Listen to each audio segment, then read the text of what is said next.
Este proyecto es un ejemplo de inclusión para demostrar que todos podemos, a pesar de tener diferentes capacidades. Somos personas comunes como todos y bueno, podemos hacer deporte y demostrar nuestras habilidades.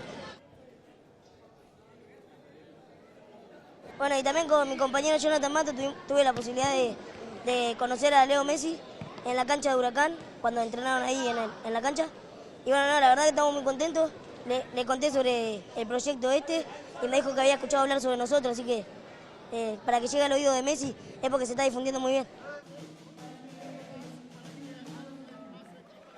Lo importante es resaltar la inclusión, destacar que con esto logramos tener un reconocimiento, una herramienta más para pelearla esta vida tan difícil que quizás por nuestra condición, nuestra discapacidad, somos uno de los más discriminados.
Nosotros nunca en la vida soñábamos en jugar una partida oficial, un campeonato, una copa oficial, pero de que Fútbol trabaja.